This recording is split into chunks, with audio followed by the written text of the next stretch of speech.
cold seeped through my morning leathers, a serpent of ice winding its way into my bones. Before me, the flames of the great pyre licked at the heavens, consuming the last earthly vessel of my mate, my Alpha, my Jorvin.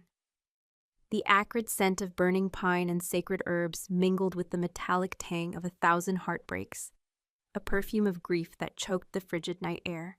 Shadows danced like hungry spirits at the edge of the clearing, cast by the roaring fire that was meant to light his path to the moon's embrace.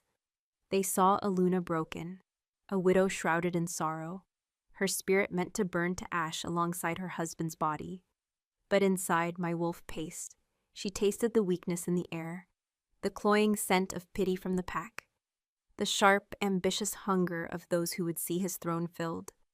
They expected me to crumble, to weep until I was empty, to become a ghost in the halls where I once walked as a queen.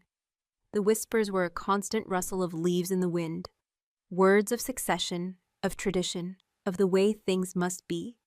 They did not know the beast that slumbered behind my eyes, the one Jorvin had seen, the one he had loved. The embers of his pyre were not the only fire that would burn tonight. Elder Maeve, her face a roadmap of wrinkled tradition, stepped forward. Her voice, though thinned by age, carried across the silent clearing. We mourn the passing of Alpha Jorvin Kael'thor, a titan, a father, a mate. Her gaze, heavy with sympathy that felt like a shroud, fell upon me. And we mourn with his Luna Hyellus, whose bond is now broken, whose heart is now halved. A murmur of agreement, a chorus of low, respectful growls, rippled through the assembled pack. They stood in a great semicircle, their forms shifting between human and something more primal in the flickering firelight. Warriors, tenders, omegas. All eyes were on me, waiting for the performance of my grief, the final act of my life as a woman of consequence. Tradition guides us in these dark times, Maeve continued, her voice gaining strength, becoming a gavel of law. It is the bedrock of our pack. As Jorvin's spirit ascends, so too must we look to the living, to the bloodline that keeps us strong. She turned her head, her gaze seeking out a figure standing tall and silent at the edge of the elders' circle. Kaelin, son of Jorvin's first blood, stepped forward. The pack parted like a river around a stone. Kaelin moved with a lethal grace that always made my wolf's hackles rise. He was Gorvin's cousin, but where Jorvin was the sun, warmth and fury and brilliant light, Kaelin was the unforgiving winter. Tall, broad-shouldered, with hair the color of midnight and eyes like chips of flint, he was power personified. A jagged scar ran from his temple down his jaw, a permanent sneer carved into his flesh by a rival pack's alpha years ago. He had won that fight. He always won. He stopped beside the pyre, the heat doing nothing to melt the frost that seemed to cling to him. His scent cut through the smoke and sorrow, clean, cold, the smell of winter frost, and iron. He gave me a curt, formal nod. There was no warmth in it, only the barest acknowledgement of my station, a station he was about to render obsolete. The bloodline is clear, Maeve declared. The strength is proven. Kaelin is the rightful heir to the Alpha's seat. By the laws of our ancestors, he will lead the Kael'thor pack. A hollow ache opened in my chest, a void far colder and deeper than the grief for my husband. This was it, the erasure. Jorvin had been dead for 3 days, and they were already sweeping me aside like dust. I was to become a relic, the Alpha's widow, a title that meant nothing more than a pensioner, a creature of pity to be housed and fed until I wasted away. My hands, hidden in the folds of my leather tunic, trembled, not with fear, with rage. A low growl vibrated in my chest, so deep only I could feel it. They would chain you, my wolf snarled, her voice a storm in my mind. They would put you in a cage of memories and watch you fade. Jorvin's mate, fading. I remembered Jorvin's hands on my face, his thumb tracing my jaw. You are no fragile thing, Hyellus, he had whispered to me one night, under this very moon. Your wolf has the heart of a conqueror. She frightens the elders. Good. Let them be frightened of my queen. He had seen her. He had seen me. Do you accept this charge, Kaelin? Elder Maeve asked, her voice ringing with finality. Kaelin's flint-gray eyes met mine across the roaring flames. There was a flicker of something in their depths, not pity, but a cold assessment. He was measuring me, my reaction, my compliance. He expected me to bow my head, to accept my fate. I do, Kaelin's voice was a low rumble, the sound of rocks grinding together. It was a voice made for command. I will honor my cousin's legacy. I will protect this pack. He paused, his gaze still locked on me. And I will see that his Luna is given the respect and care she is due for the remainder of her days. The remainder of my days. The words were a death sentence. The moon, full and impossibly bright, crested the ancient pines surrounding the clearing. Its silver light poured down, drenching us, painting the world in shades of pearl and shadow. A primal energy surged through me, a direct line from the celestial body to the marrow of my bones. My wolf rose up, no longer pacing but clawing at the bars of my human restraint. No, the word was a silent scream in my soul.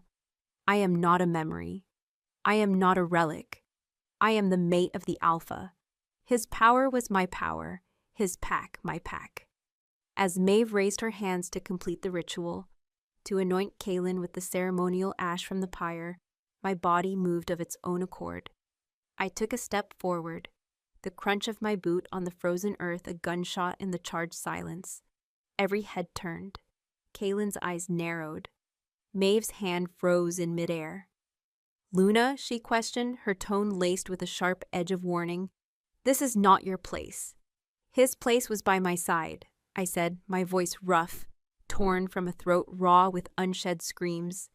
And my place was by his. We were two halves of a whole. You cannot honor one half by discarding the other.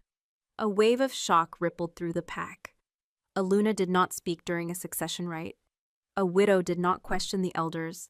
I was breaking a dozen sacred protocols with every breath I took. Kaelin took a half step toward me. A silent threat. A low growl escaped his lips. A clear command. Yield. My wolf answered him. She rose from the depths of my grief. A tidal wave of pure, untamed power. My head snapped back, my spine arching. The moonlight felt like a physical weight, a crown settling on my brow. The howl that tore from my throat was not mine. It belonged to the beast within, a creature forged in love and loss and fury. It was not a sound of grief. It was not a lament for a dead mate. It was a sound of command. A blast of sound and power that silenced the crackling fire and shook the very ground. It was the howl of an alpha, a declaration of dominance, a challenge, a claim. The flames of the pyre roared toward the sky as if in answer. The pack stumbled back. A collective gasp ripped through the assembly, their eyes wide with disbelief and a dawning primal fear. They had never heard such a sound from a Luna. It was impossible. It was sacrilege. The howl ripped through the forest, echoing off the mountains, a promise and a threat carried on the wind. When it finally ended, the silence it left behind was absolute, profound, and terrifying. I lowered my head, my breath coming in ragged pants. My eyes, when I opened them, felt like they were glowing with an inner light. I stared directly at Kaelin, whose handsome face was a mask of cold, controlled fury. His own eyes were blazing now, the silver of his wolf eclipsing the gray of his human gaze. The law of succession is absolute, he snarled, his voice a deadly whisper. You are the Luna, you have no claim. I took another step, planting my feet on the sacred ground before the pyre, claiming the space as my own. The heat was a caress on my skin. I could feel Jorvin's spirit in the rising smoke, not departing, but settling around me like a cloak. The law was written by men who feared the power of the she-wolf, I declared, my voice now clear and strong, imbued with the authority of the howl that had just shaken their world. It was written by alphas who saw their Lunas as possessions. Jorvin Kael'thor never saw me as a possession. He saw me as his equal. I swept my gaze over the sea of stunned faces. The elders, the warriors, the pack. I held the eyes of each one I could, forcing them to see me, not as the grieving widow, but as the power that now stood before them.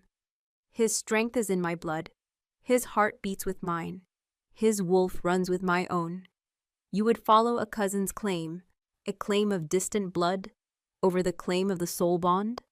I let the question hang in the air, a seed of doubt planted in the bedrock of their tradition. Then I looked back at the pretender, the usurper who stood cloaked in ice and arrogance. My name is Hyalus Dravain, I said, my voice ringing with an ancient power I hadn't known I possessed. And by the light of the moon and the ashes of my mate, I claim the Alpha's seat. The silence that followed was louder than any war cry. The air, already thin with cold, became unbreathable. My challenge hung between us, a blade suspended over the neck of 1,000 years of tradition. For a heartbeat, there was nothing but the hiss and crackle of Jorvin's pyre and the silent silver judgment of the moon. The pack was a forest of statues, their shock so profound it felt like a physical force, pressing in on me from all sides. Their scents turned sour with confusion and fear. Then the spell broke. Blasphemy! The shriek came from Elder Maeve. Her face, which had been a mask of solemn grief, twisted into a snarl of pure outrage. The sympathy she had offered moments before was revealed as a brittle facade. The Luna is mad with sorrow. Her wolf is unhinged. Seize her before she brings a curse upon us all. Two of the pack's sentinels, hulking warriors who had served Jorvin faithfully, flinched at her command. Their eyes darted from Maeve to Kaelin and then to me. They saw not a mad woman, but the Luna they had honored for a decade. The scent of their conflict, loyalty warring with duty, was sharp and acrid. They did not move. Kaelin raised a single commanding hand. The gesture was small, economical, but it radiated an authority that stopped Maeve's tirade cold. He took a slow, deliberate step toward me, the snow crunching under his boots with grim finality. The crowd parted for him again, an unconscious act of deference to the power he carried so easily. He stopped barely an arm's length away, close enough that the heat from the pyre was trapped between us. His shadow fell over me, a physical weight. I had to tilt my head back to meet his gaze, and I refused to show him the tremor that had started in my hands. His eyes were no longer flint. They were burning silver, his wolf staring out from behind the bars of his humanity. It was an ancient predatory intelligence that looked at me, sizing up a threat. Your grief is a storm, Hyalus, he said, his voice a low, dangerous rumble that vibrated through the ground. Do not let it drown you, and do not let it drown this pack in your delusion. This is not delusion, I countered, my own voice steady despite the frantic pounding of my heart. My wolf was coiled tight inside me, a predator ready to spring. She recognized the threat in him, the raw masculine dominance that sought to crush her own. This is clarity. The bond is not a chain that breaks upon death. It is a root that grows deeper. His strength is mine now. The pack deserves the leadership it knows, the heart it trusted. The pack deserves a true alpha, he snarled, taking another step. He was in my space now, his scent an overwhelming wave of frost, iron, and something else. Something wild and dark, like a storm gathering over a frozen lake. It was a scent meant to intimidate, to force submission. It deserves a leader whose claim is written in the sacred laws of blood, not the ravings of a grieving female. His proximity was a physical assault. Every instinct screamed at me to step back, to yield the ground I had just claimed. To do so would be to lose everything. I held my ground, my chin high. I let my own wolf rise to the surface, letting the heat of her gaze meet the ice of his. Jorvin's blood runs in our pups, I said, the words a low blow I hadn't intended to strike. The mention of the children we could never have was a shard of glass in my own heart, but I would use any weapon I had. If I had borne him a son, would you still be standing here, cloaked in your ambition? His jaw tightened, the scar tissue pulling white against his skin. A muscle worked furiously beneath the mark. For the first time, a crack appeared in his glacial control. I had touched a nerve. His scent sharpened, laced with a flicker of raw anger. The moon did not grant you that gift, he bit out, his voice dropping to a deadly whisper for my ears alone. Do not use your barrenness as both a shield and a sword. It is unbefitting. The insult landed like a physical strike. Cold fire spread through my veins. He had spoken the pack's deepest taboo, the silent shame I had carried for years. Barren. The word was a brand on my soul. But instead of making me crumble, it forged my rage into something hard and sharp. And it is unbefitting for a cousin to call himself king while the queen still draws breath, I whispered back, my voice dripping with venom. Our gazes locked in a silent war. In that moment, the pack, the pyre, the entire world fell away. There was only the clash of our wills, the ice of his wolf against the fire of mine. It was something more primal than a simple power struggle. A strange, terrifying current passed between us. A shock of recognition. His wolf saw mine, not as a broken Luna, but as a rival, an equal. The realization flickered in his silver eyes, a confusing mix of fury and something I couldn't name. It felt like the split second before a lightning strike, a moment of pure, elemental energy that was both terrifying and intoxicating. He was the first to break the gaze, tearing his eyes away with a barely perceptible flinch. He turned his head, addressing the pack, his voice regaining its cold, commanding tone. But I had seen the crack. I knew I had unsettled him. The Luna is unwell, he announced, his words carrying to the furthest edges of the clearing. She speaks from a place of pain. We will honor her grief, but we will not indulge her fantasy. The succession stands. As Alpha, my first command is that the Luna be escorted to her chambers to rest. It was a clever move. He was not being a tyrant. He was being considerate. He was painting me as a hysterical woman who needed to be managed, stripping my claim of its power and reducing it to a symptom of female weakness.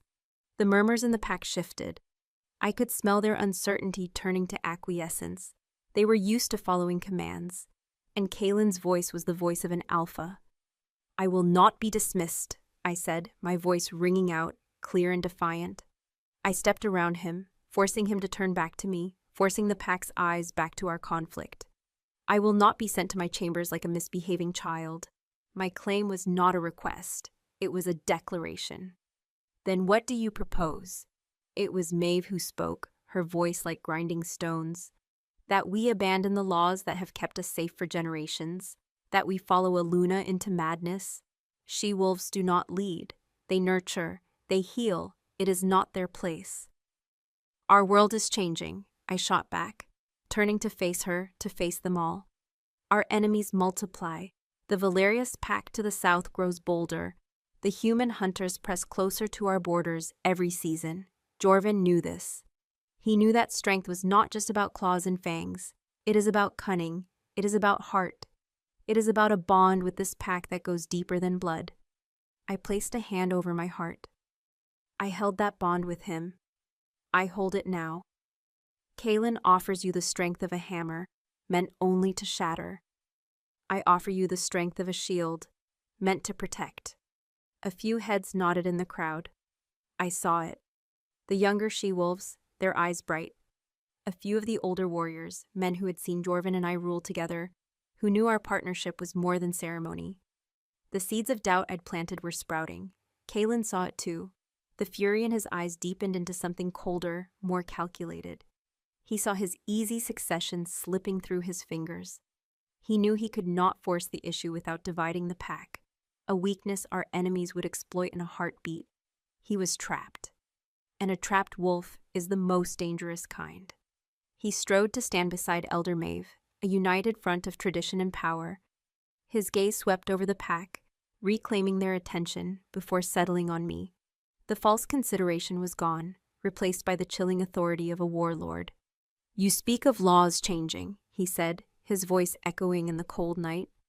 But there are older laws. Laws that are not so easily set aside.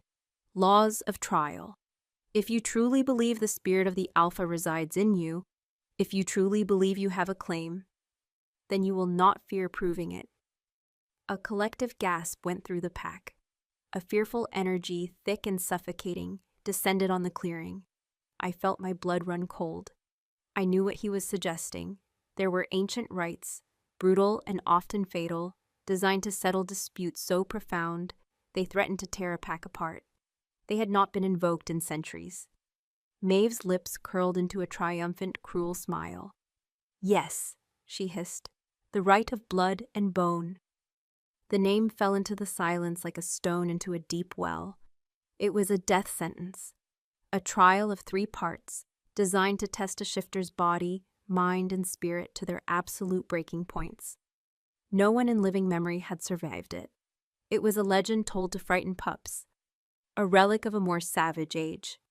Kalen's silver eyes pinned me in place. There was no escape in them, no mercy. He had found his way out. He was offering me a chance to prove my claim, knowing it would be my death.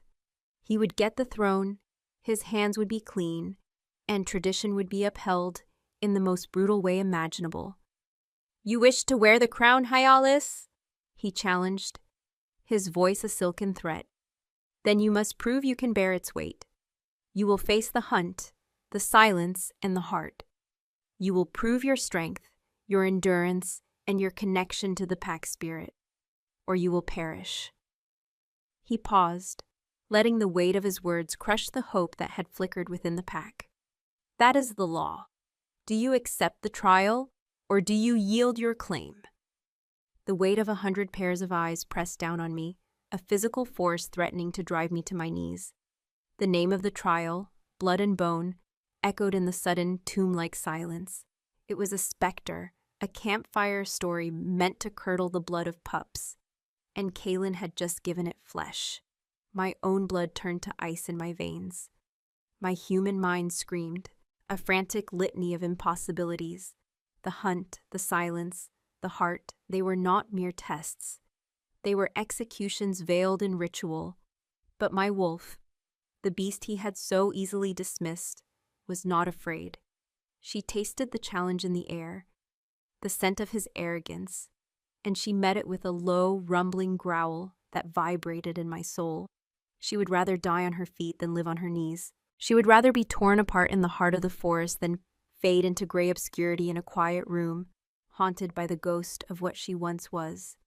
Lifting my chin, I met Kalen's silver stare across the space that now felt like a battlefield. The firelight carved harsh lines on his face, turning his scar into a jagged ravine. He expected me to falter, to crumble, to take the coward's path he had so graciously offered. The pack expected it. They were already breathing again, their collective breath a sigh of pity for the poor, mad Luna. "I accept," I said. The 2 words were not loud, but they cut through the whispers and the crackling flames like shards of obsidian. They landed with the force of a physical blow. The pity in the air curdled into stunned disbelief. Elder Maeve's triumphant sneer froze on her face.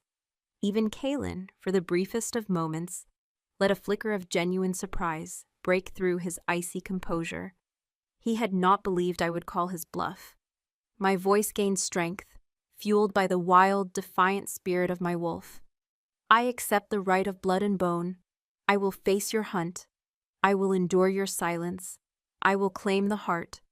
And when I stand victorious on the other side, this pack will have its alpha." I held his gaze, a silent promise of the war to come. Then, without waiting for a dismissal, I turned my back on him, on the elders, on the gaping faces of my pack. I walked away from the pyre, away from the ashes of my husband and the life that had been stolen from me. Each step was deliberate, measured. I could feel their eyes on my back, 1,000 questions burning in their wake. I did not falter. My spine was a rod of iron. The performance was over. The battle had just begun. The long walk back to the Alpha's lodge was a journey through a sea of ghosts. The pack parted for me, a silent, fearful wave. No one spoke. No one met my eye. They averted their gazes as if looking at me directly might invite the same fate. Their whispers followed me, a sibilant tide of speculation and fear. Madness. A death wish. Kalen will be Alpha by moonrise tomorrow. She shames Jorvin's memory. The words were like tiny, stinging insects, but I refused to let them bite. I finally reached the heavy oak doors of the lodge. I had shared with Horvin for 12 years. Pushing them open, I stepped into the suffocating silence of my home. It was worse than the whispers. Here, his presence was a physical entity. His scent, pine and rich earth, and the faint metallic smell of his forge clung to the firs and the timber walls. A half-empty horn of mead sat on the great table by the hearth, a forgotten remnant of a life that had ended 3 days ago. My composure, so carefully constructed, finally shattered. A sob tore from my throat, raw and ragged. I stumbled to the hearth, my knees giving way, and I sank onto the great bearskin rug where he and I had lain so many nights, planning, dreaming, loving. I curled into myself, my body shaking with the force of my grief and my terror. What had I done? We did what we must, my wolf soothed, her presence a warm weight in my soul. We chose to fight. He would be proud. I buried my face in the thick fur, inhaling his fading scent, anchoring myself to his memory. Jorvin. He would have raged against this injustice. He would have laughed at the elders' rigid adherence to laws they barely understood. The strength of the pack is not in its laws, Hylas, he'd once told me, his hand in my hair, but in its heart. And you are its heart. But he was gone, and Kalen was a man who saw the pack not as a family, but as a weapon. He would hone it, sharpen it, and wield it for his own glory. He would sacrifice the weak, discard the old, and turn our home into a barracks. The thought sent a fresh wave of resolve through me, cooling the fire of my fear. I was not just fighting for a title, I was fighting for the soul of my pack, for Jorvin's legacy. A soft knock came at the door, so tentative I almost thought I'd imagined it. I rose slowly, my muscles aching, and smoothed down my leathers. Wiping the tears from my face with the back of my hand, I went to the door and pulled it open. A young she-wolf, Elara, stood on the threshold, her head bowed. She was one of the pack's junior healers, barely 20 winters old, with wide, frightened eyes and hands that nervously clutched a small ceramic pot. "Luna," she whispered, her voice trembling.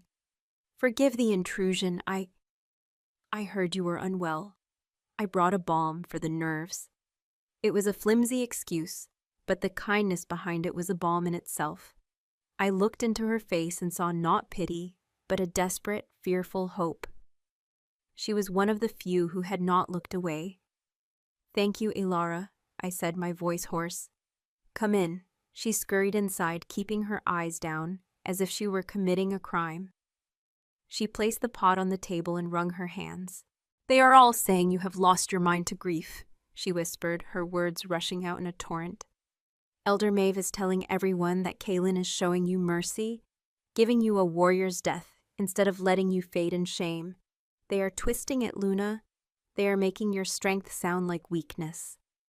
Of course they were. It was how they controlled the narrative, how they maintained power. "And what do you think, Elara?" I asked quietly.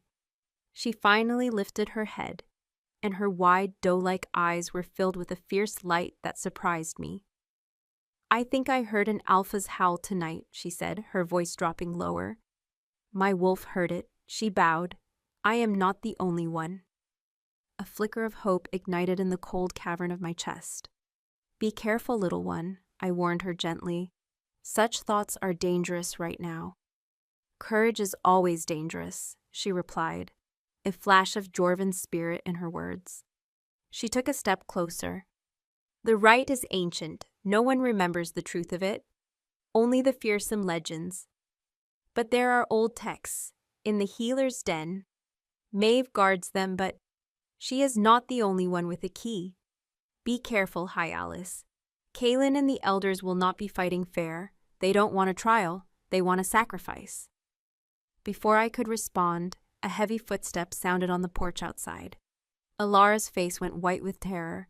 She gave me a panicked look, bowed her head, and scurried out a side door just as a sharp, authoritative knock echoed through the room. My heart hammered against my ribs. I knew who it was. The scent preceded him, cold and sharp, an invasive winter wind that snuffed out the lingering warmth of Jorvin's memory. I took a deep breath, straightened my spine, and opened the main door. Kalen stood there, a monolith of shadow against the moonlit snow. He had shed his ceremonial leathers for a simple, dark tunic that did little to hide the raw power in his shoulders and chest. His flint-gray eyes swept over the room, a conqueror surveying his new territory, before they landed on me. "I thought it best we speak privately," he said, his voice a low growl. He stepped inside without invitation, forcing me to move back. He closed the door behind him, plunging the room into the intimate glow of the hearth fire. The space, my sanctuary, suddenly felt like a cage. "You have said all you need to say, Kalen," I said, crossing my arms over my chest. He ignored my words, his gaze falling on the second mead horn on the table, the one Alara had left in her haste. He picked it up, his large hand dwarfing it, and sniffed the contents. "A healing balm. Are you wounded already?" "Only by the ambition of lesser men," I retorted. A ghost of a smile touched his lips, a cold, unsettling sight. It did not reach his eyes. "You have courage, I will grant you that. Jorvin always did admire your fire. He thought it made you strong. He was wrong. It only makes you reckless." He placed the horn down, and walked toward the hearth, toward Jorvin's chair. He didn't sit, but rested a hand on its high, carved back, an unconscious gesture of possession that made my wolf snarl. "I am giving you one last chance, Hyalis," he said, turning to face me. The firelight played over the sharp planes of his face, making his scars seem to writhe in the shadows. "For Jorvin's sake, yield. Tell the pack your grief spoke for you. I will silence Maeve and the others. You will be granted the honor due to a Luna Dowager. You will want for nothing." His mercy was more insulting than his threats. "I will want for nothing because I will be nothing," I said, my voice dripping with scorn. "A ghost you keep comfortable in her cage. I am not one of your hunting hounds, Kalen, to be retired to a warm kennel when my purpose is served. I am the Luna of this pack, or I am its alpha." He studied me for a long moment, his expression unreadable. The air between us grew thick, charged with a strange, hostile energy. It was the same current I had felt by the pyre, a primal friction between two dominant wills. "So be it," he said, his voice dropping to a near whisper. "The first trial begins at dawn. The hunt of the silver stag, a creature of myth, a direct descendant of the first pack's totem, a sacred beast. You will hunt it, alone, unarmed." I kept my face a mask of stone, though my blood ran cold, unarmed, alone. He took a step closer, his scent of frost and iron invading my senses, making it hard to breathe. "The stag is faster than any wolf and knows every shadow in this forest. To fail to catch it is an insult to the moon spirit herself. But that is not your only concern." He was so close now I could feel the heat radiating from his body, a stark contrast to the coldness of his presence. His silver eyes bored into mine. "You will be given a 12-hour start," he murmured, his voice a venomous secret. "And then I will hunt you." Dawn broke not with warmth, but with a blade of frigid gray light that sliced through the lingering darkness. I stood at the edge of the great forest, the ancient woods that bordered our territory, feeling as though I stood on the edge of my own grave. I had not slept. The night had been a long, waking nightmare spent staring into the dying embers of my hearth. Jorvin's absence a hollow ache in my bones. Kalen's threat a serpent coiled in my gut. The entire pack was assembled behind me, a silent, grim-faced gallery come to witness the beginning of the end. Their scents were a suffocating cloud of pity, morbid curiosity, and fear. They did not see a contender. They saw a sacrifice. Elder Maeve stood near the front, her face a mask of pious solemnity that did not quite hide the glint of triumph in her eyes. And then there was Kalen. He moved through the crowd and they parted for him as if for a god. He was dressed for the hunt in dark, hardened leathers, exuding an aura of lethal competence. He stopped before me, carrying a small stone bowl filled with dark ash from Jorven's pyre. The symbolism was a deliberate cruelty. From the ashes of my love, he would consecrate my death. "The rite begins," he announced, his voice carrying across the silent clearing. He dipped 2 fingers into the bowl. His gaze was cold, impersonal, but as he reached for me, I saw a flicker of something else in their silver depths, a warning, a final, unspoken offer to yield. I held my ground, my expression a mask of defiance. His fingers, surprisingly warm against the icy skin of my forehead, pressed the ash into my flesh. It was a brand, a mark of the condemned. His touch was brief, yet it sent a jolt of hostile energy through me. A clash of wills transmitted through that simple contact. His scent of winter and iron was overpowering, a stark invasion of my senses. "May the moon find you worthy, Hyalus," he said, the formal words a mockery of the fate he had planned for me. Without another word, I turned from him and plunged into the shadows of the forest. The moment the ancient trees swallowed me, a profound silence fell. The sounds of the pack, the crackling of their morning fires, all of it vanished, replaced by the whisper of the wind through the pines and the frantic drumming of my own heart. Alone, unarmed, my only weapons were my senses and the lessons Jorven had taught me over the years. My bare feet, already numb with cold, barely made a sound on the carpet of frozen pine needles. The first hour was a blur of motion.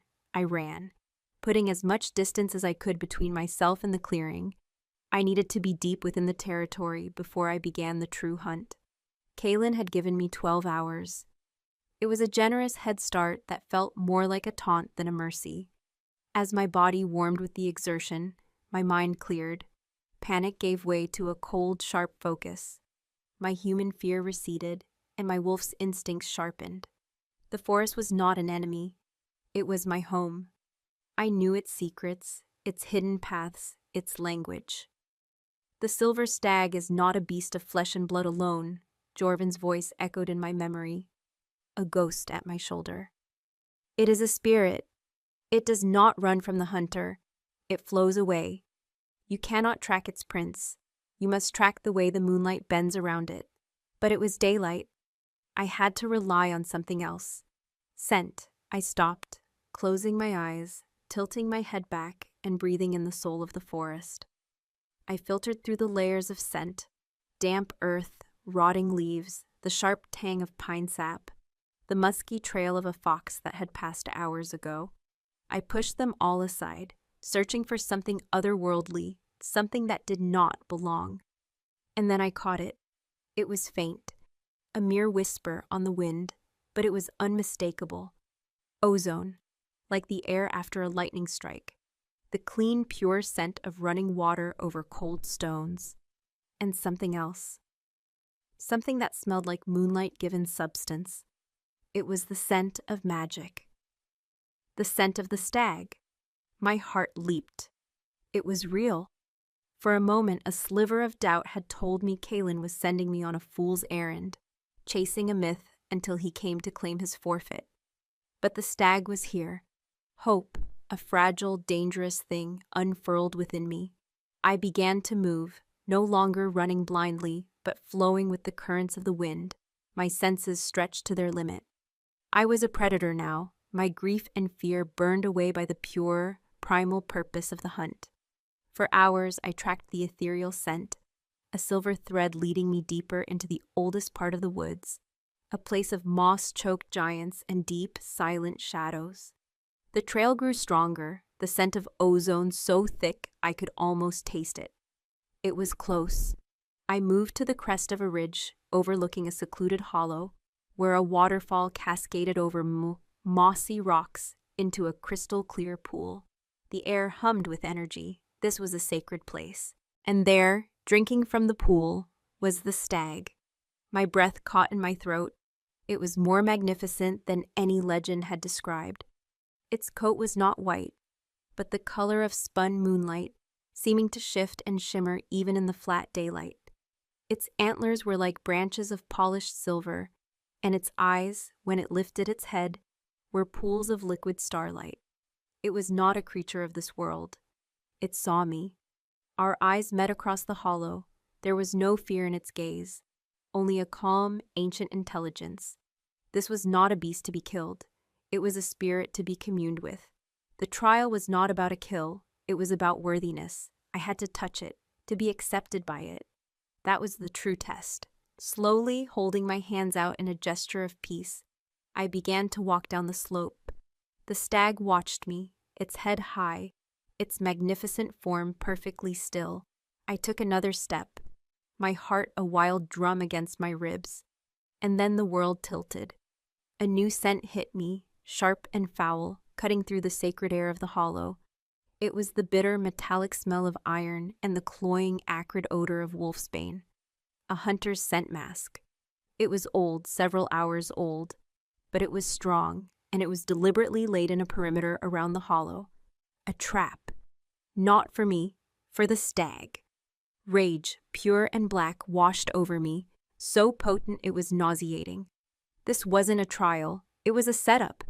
Kaelin or Maeve or one of their sycophants had been here long before me. They had herded the stag to this location, trapping it within a scent line that no true wolf would cross, a line that would sicken and weaken the sacred beast. They had not trusted the hunt. They had corrupted it, rigged it. The stag, agitated by the foul scent I had disturbed, snorted and bounded away, its silver form vanishing into the trees like a wisp of smoke. The scent of betrayal was a poison in my lungs. My hope turned to ash. They had never intended for me to succeed. They had laid a path for me to follow, leading me on a false quest, wasting my precious time until Kaelin's own hunt could begin. I stood there, trembling with a fury so profound it eclipsed my grief. My wolf clawed at the inside of my skin, screaming for release, for vengeance. They had desecrated this sacred place. They had defiled the rite. They had underestimated me. They thought I was hunting a ghost. They did not realize that I had become one.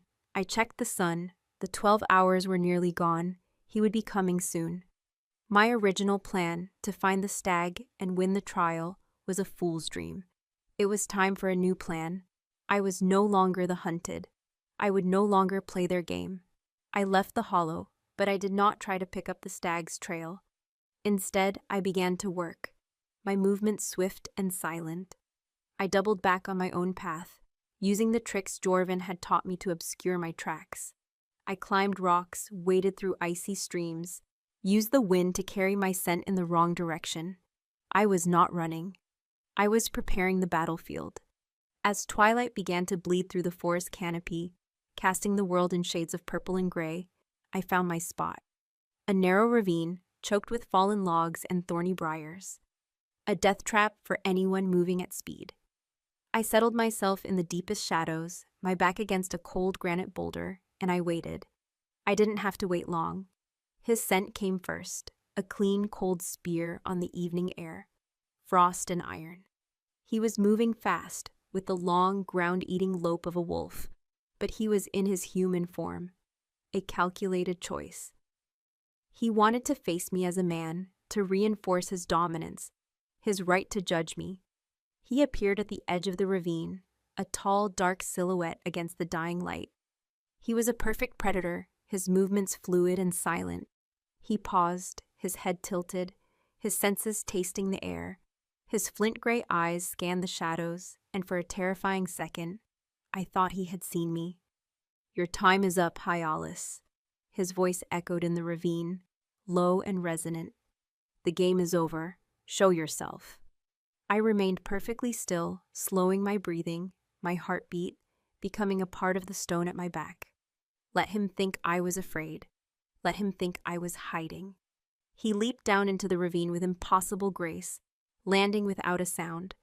He began to move through the tangle of logs and thorns, his confidence absolute. He was so sure of my fear, of his victory. "Did you truly think you could win?" He murmured, more to himself than to me. "A Luna playing an alpha's game.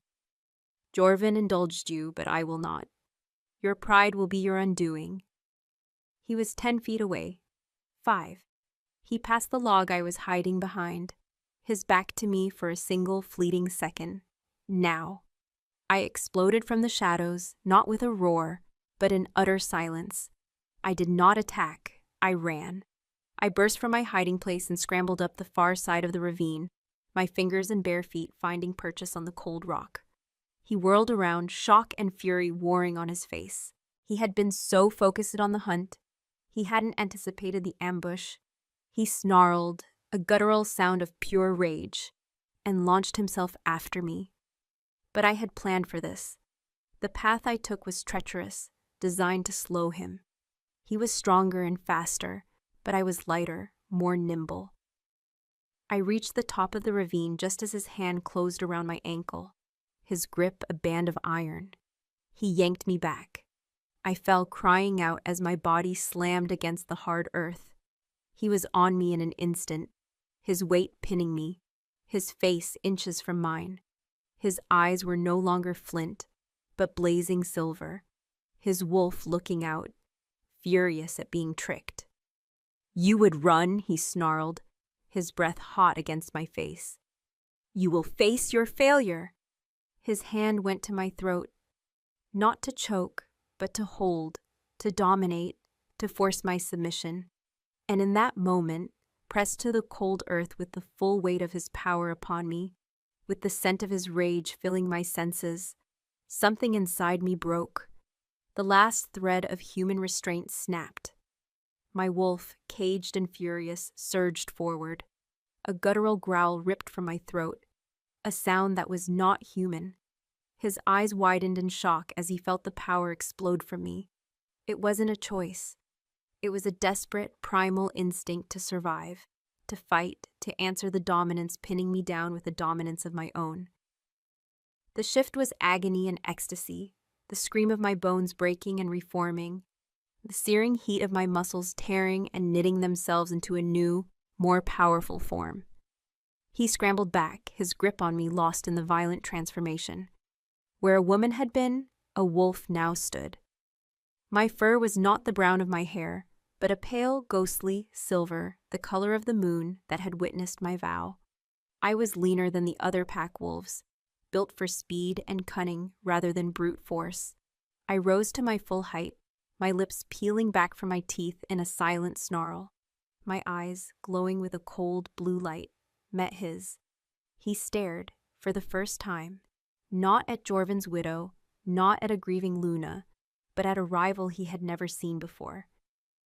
His own wolf was rising, the silver in his eyes consuming the gray. The hunter had become the hunted, and in the heart of the dying woods, the true trial was about to begin. The air in the ravine crackled, thick with a tension that was more than just the clash of two rivals.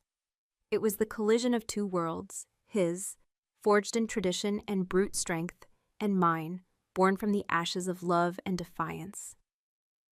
In my wolf form, the world was a symphony of sensation. I could taste the iron in his blood, smell the surge of adrenaline that tightened his skin, hear the frantic, predatory rhythm of his heart. He was still a man, trapped for a moment between awe and fury, and that moment was my only advantage. I did not wait for him to shift. I lunged. It was not a full-force attack meant to maim or kill. It was a feint, a test. I darted in, my fangs flashing, and snapped at the air just inches from his throat. He reacted with breathtaking speed, throwing himself backward, his human form clumsy compared to my lupine grace. He stumbled over a fallen log, his eyes wide with a feral light, as his own wolf fought for control. "Never fight an alpha on his terms," Jorvin's voice was a calm whisper in the storm of my mind. "Strength against strength is a fool's battle. Use the terrain, use your speed, use their pride against them." While Kalen was still recovering his balance, I was gone, a silver streak melting into the deepening gloom. The forest was my ally. I wove through the ancient trees, my paws silent on the mossy ground. I was not running from him. I was leading him into a dance where I controlled the steps.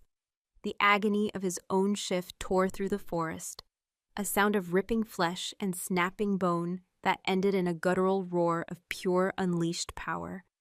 A moment later, his howl ripped through the twilight, a sound of raw dominance and furious challenge. It was a command for me to stop, to submit, to face him. I answered with a howl of my own. It was not as deep or as powerful as his, but it was sharp and clear, a note of defiant freedom that echoed through the ravines. It was not a challenge to his strength, but a mockery of his control. You do not command me. You do not own this forest. The hunt was on. He was a force of nature, a shadow of raw muscle and black fur that flowed through the trees like a river of night. He was larger than any wolf I had ever seen, a beast built for breaking lines and crushing enemies. His power was a palpable thing, a wave of pressure that preceded him. But he was built for the open field, for the glorious charge. Here, in the tangled heart of the old woods, his size was a hindrance. I led him through the tightest spaces I could find, through thorny thickets that tore at his thick pelt and narrow gaps between ancient moss-covered boulders. I heard him snarl in frustration as he was forced to slow down, to smash his way through obstacles I slipped past with ease. I stayed just ahead of him, a tantalizing flicker of silver in the gloom, always just out of reach. It was a dangerous game. If he caught me, his superior strength would end this fight in seconds. The moon began to rise, its light filtering through the canopy in ethereal shafts, painting the forest floor in shifting patterns of silver and black. The world became a dreamscape, and our deadly chase became a primal ballet. He was darkness, I was light. He was fury. I was cunning. We broke out into a small moon-drenched clearing. I skidded to a halt, turning to face him. He burst through the tree line a moment later, his great chest heaving, his black fur matted with leaves and briars. His eyes were burning coals of silver fire, and a low growl rumbled in his chest like distant thunder. He saw this as his chance, an open space where my speed would not save me. He charged. It was like watching a mountain move. He covered the ground between us with terrifying speed. I held my ground until the very last second, until I could feel the heat of his breath, smell the raw, earthy scent of his rage. Then I dropped.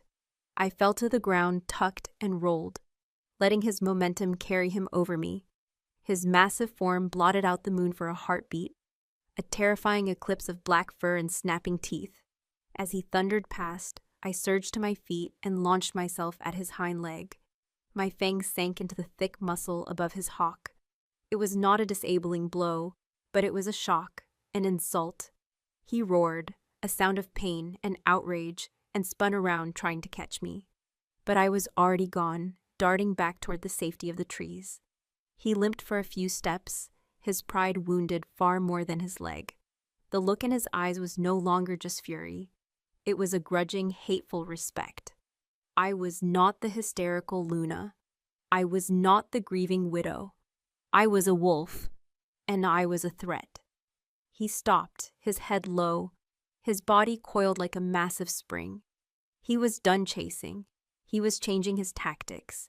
I watched him from the shadows, my own muscles trembling with adrenaline. The fight was far from over. I had stung him, but I had also enraged him. He lifted his head and scented the air, his great black snout questing. He was ignoring my visual trail. He was hunting me by scent alone now, his superior senses filtering through the forest's distractions to lock onto my unique signature. It was a far more dangerous game. He would no longer be fooled by my feints and tricks. He would simply follow the invisible thread of my presence until he cornered me.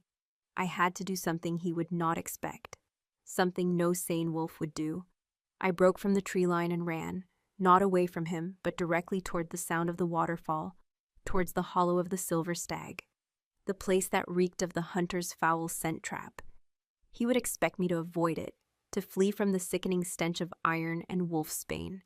As I neared the hollow, the smell hit me, a nauseating wave that made my wolf's stomach churn. It was a poison to our kind, anathema. I forced myself to push through it, my senses screaming in protest. I plunged into the stream, letting the icy water wash over me, hoping it would help mask my scent. Kalen's howl of confusion echoed from behind me. He had followed my scent to the edge of the tainted area and stopped. He couldn't understand why I would run into a trap. His hesitation gave me precious seconds. I scrambled up the slick, mossy rocks beside the waterfall, my claws finding purchase in the cracks.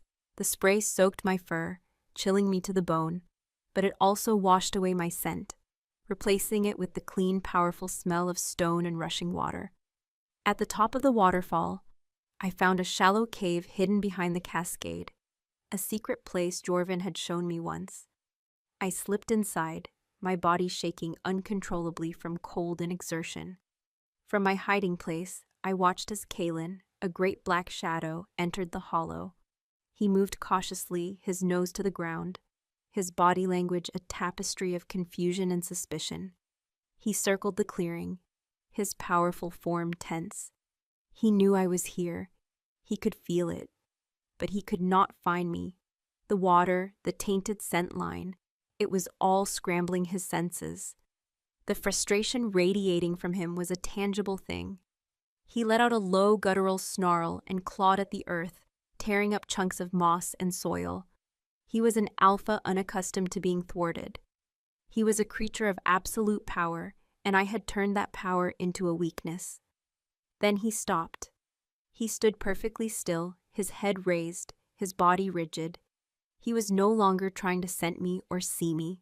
He was listening to the heartbeat of the forest, listening for the one rhythm that was out of place, mine.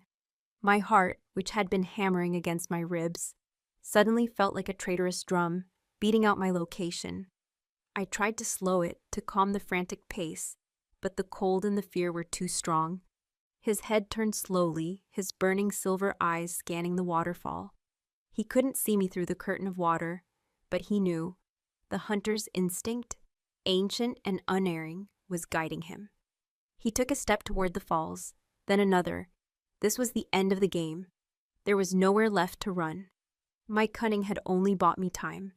In the small cave, his strength would be overwhelming. I could not fight him. I could not flee. As he prepared to leap through the curtain of water, a new scent filled the air. It was not his scent, or mine, or the foul taint of the hunter's trap. It was the scent of ozone and moonlight, the scent of magic. From the trees on the far side of the clearing, the silver stag emerged.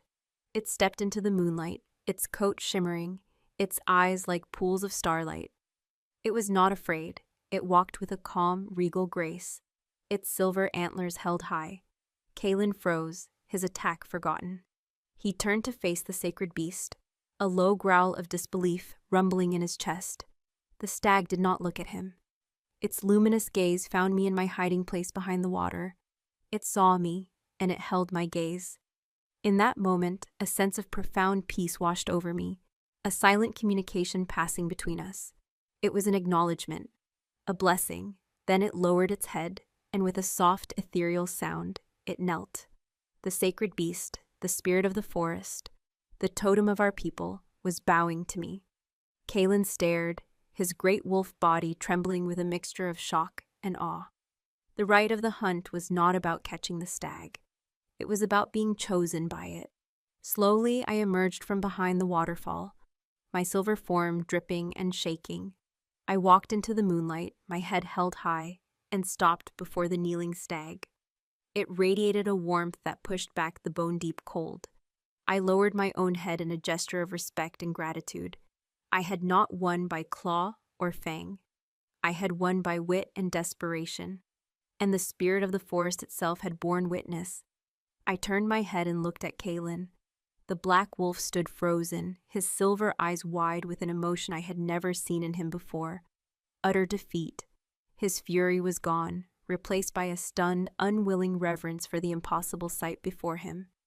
The first trial was over, and I, the broken Luna, had won. The shift back was a brutal, grinding agony. My wolf receded, her essence pulling away from my bones, leaving behind the fragile, aching limitations of my human form. I collapsed onto the damp, cold earth of the hollow, naked and trembling, my body a tapestry of bruises and deep, burning scratches. The sacred warmth of the stag's presence had vanished with it, leaving me alone in the pre-dawn chill with my vanquished rival. Kalen, too, was human again. He stood across the clearing, his back to me, his broad shoulders rigid with tension. The moonlight limned the powerful muscles of his back and the jagged line of his scar. A profound, vibrating silence stretched between us, broken only by the eternal rush of the waterfall. He had not spoken a word since the stag had vanished. He hadn't needed to. The scent rolling off him was a storm of shattered pride, disbelief, and a grudging, furious respect that was perhaps the most unsettling thing of all. I pushed myself into a sitting position, my muscles screaming in protest. I wrapped my arms around my knees, trying to ward off the cold that had nothing to do with the temperature. I had won the first trial. The laws he himself had invoked declared it so. But winning a battle and winning a war were two very different things. The look in his eyes when he had seen the stag kneel had not been one of surrender. It had been one of recalibration. Finally, he moved. He turned slowly, his face a mask carved from granite in the pale light. His gray eyes, now devoid of his wolf's silver fire, were flat and unreadable. He walked over to where his discarded leathers lay and pulled on his breeches, his movements stiff and economical. He did not offer me my own clothes, which lay in a heap near the ravine's edge. The small, deliberate discourtesy was a statement in itself. You may have won the trial, but you are still the weaker sex in my eyes. I forced my aching body to stand. I would not cower before him. I walked, my head held high, to my own discarded clothing and pulled on the tunic and leggings. My fingers clumsy with cold. Every movement was an act of defiance. The right is corrupt, he said, his voice a low, gravelly rumble that seemed to be torn from the earth itself. He wasn't looking at me, but at the waterfall, as if he could still see the ghost of what had happened here. Maeve spoke of it. The stag is a creature of the Luna, of the she-wolf spirit. The trial was always weighted in your favor. It proves nothing of your strength to lead. It proves that the spirits of this forest find me worthy, I countered, my voice raw. Something they did not find in you. You hunted to kill. I hunted to understand. That is the difference between a tyrant and a leader. He turned on me then, his eyes flashing with a spark of their earlier fire. Do not speak to me of leadership. You who would lead this pack with sentiment and whispers of the old magic. We are surrounded by enemies who understand nothing but the language of blood and steel. Your understanding will get us all slaughtered. He took a step closer, his larger frame once again casting me in shadow. His proximity was a physical pressure, a reminder of the raw power he still possessed, a power that had nothing to do with sacred rites. This changes nothing, he snarled, his voice dropping to a dangerous whisper. There are 2 trials yet to come. The silence will break your mind, and the heart will break your spirit. You have won nothing but a brief, painful reprieve. Before I could form a reply, the sounds of the approaching pack reached us. The sentinels he had posted at the edge of the woods, there to ensure no one interfered, were coming. They had heard our howls, the sounds of our savage battle, and were coming to collect the victor and the vanquished. They would be expecting to find my broken body. Kalen's jaw tightened. He shot me a look of pure venom. He had wanted no witnesses to my victory. He had wanted to control the narrative, to twist my success into a fluke. The first of the warriors, a grizzled veteran named Garrick, broke through the tree line. He skidded to a halt, his eyes wide as he took in the scene. He saw Kalen, bruised and bleeding from the bite on his leg. He saw me, exhausted and scratched but standing tall. And he saw the undeniable truth in the air between us. He had been one of Corvin's most loyal men. "Luna," he breathed, his voice filled with awe. "The first trial is complete," I said, my voice ringing with an authority I did not feel but had to project. "The spirit of the stag has given its judgment." Garrick's eyes flickered to Kalen, and for the first time, he did not look at him with the deference due to an alpha in waiting. He looked at him as an equal, or perhaps no longer an equal. Garrick lowered his head to me in a gesture of profound respect. "We will escort you back to the lodge, Alpha, he said. The word hung in the air, a bell tolling the dawn of a new age. Alpha. Kalen's entire body went rigid. A low, barely audible growl escaped his lips. The look he shot Garrick was lethal, but the old warrior did not flinch. He had chosen his side. The walk back was a surreal procession. News traveled faster than wildfire. By the time we reached the edge of the village, it seemed the entire pack was awake, their faces pale and shocked in the growing light of dawn.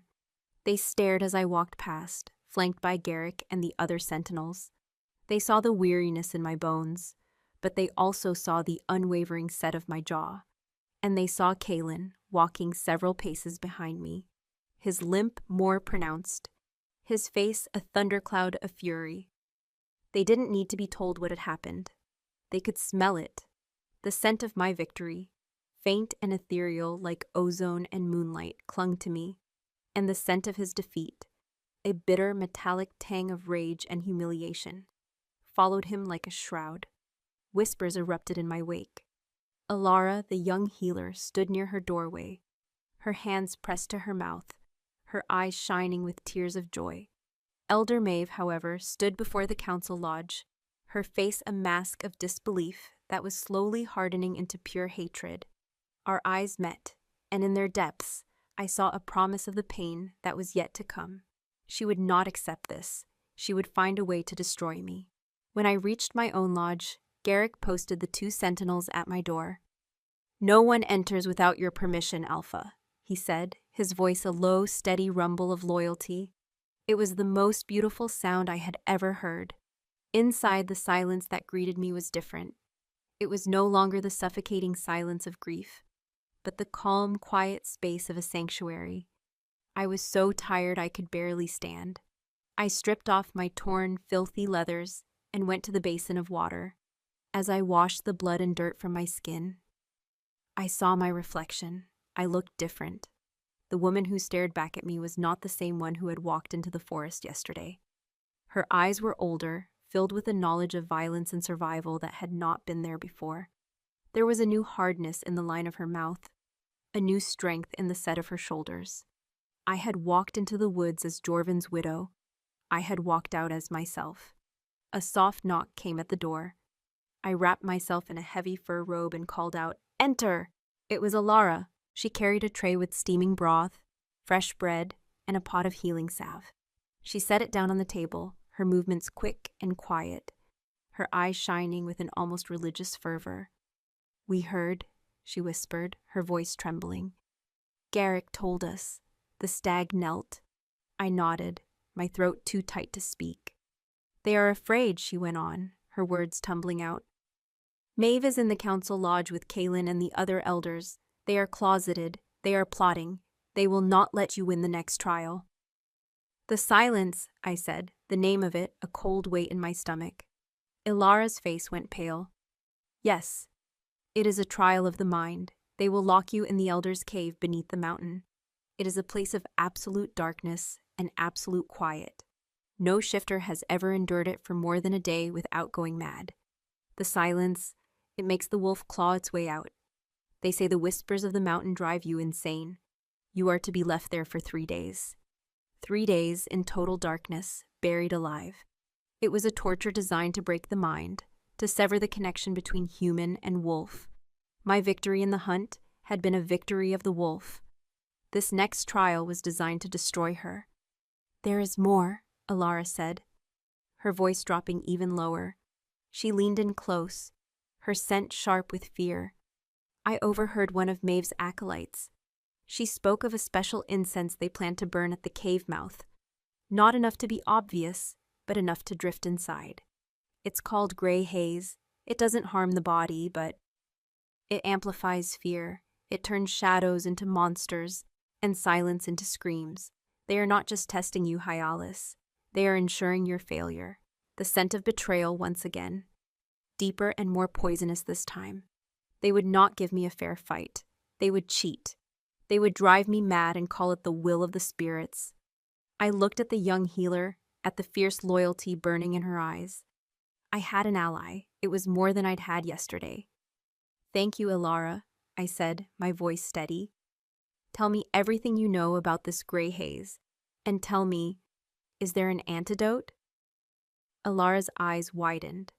A slow, dangerous smile touched her lips. There is no antidote, she whispered. But there is a counteragent, an herb. It is called heartwood. It does not block the fear. It focuses it. It makes you face it. It will be the most terrifying experience of your life. But if your will is strong enough, you can master the visions instead of being consumed by them. I looked into the fire, at the dancing flames. I had faced Kaylin's strength. Now I would have to face the deepest, darkest corners of my own mind. Get me the heartwood, I said. The elders want to give me nightmares. Let's not disappoint them. The first rays of dawn painted the eastern sky in hues of rose and pale gold, but the light felt distant, a promise that belonged to another world. Here on the sacred ground before the great pyre, now a circle of cold gray ash, a different kind of dawn was breaking. My pack stood before me, their faces a mixture of awe, relief, and a deep, soul-shaking fear. They were not looking at Jorvin's widow. They were looking at their alpha, the heartstone cool and impossibly heavy, pulsed with a soft internal light against the palm of my hand. The weight of it was the weight of 1,000 generations, the burden of 1,000 lives. When Kaylin had fallen, the stone's angry red glare had softened, returning to its milky, opalescent calm. The rite was over, the choice was made. I looked at Kaylin. He was on his knees in the ash, his head bowed, his great shoulders slumped in a posture of utter defeat. I never thought I would see him adopt. He was not looking at me. He was staring at his hands, as if seeing them for the first time. The man who had lived his entire life defined by ambition, by strength, by the certainty of his destiny, was now adrift in a sea of his own making. He was broken. Elder Maeve stood frozen a few feet away, her face a mask of horrified disbelief. The venomous certainty that had animated her for so long had been scoured away, leaving behind the frail, terrified shell of an old woman who had just watched her entire worldview burn to the ground. She had gambled everything on tradition, and tradition had betrayed her. I took a breath, the crisp morning air a balm on my raw throat. My voice, when I spoke, did not need to be loud. It carried across the silence, imbued with the power of the heartstone, the authority of the alpha. The rite of blood and bone is complete, I declared. The words were a formality, a closing of a brutal chapter. The spirits have rendered their judgment. The pack has its leader. A murmur went through the crowd, a rustle of relief and allegiance. Garrick, his weathered face grim but proud, took a step forward, and then, in a movement that was both ancient and new, he dropped to one knee. "Alpha!" he growled, his voice thick with emotion. One by one, then in a great wave, the rest of the pack followed. Warriors, healers, tenders, even the pups who had crept out to watch.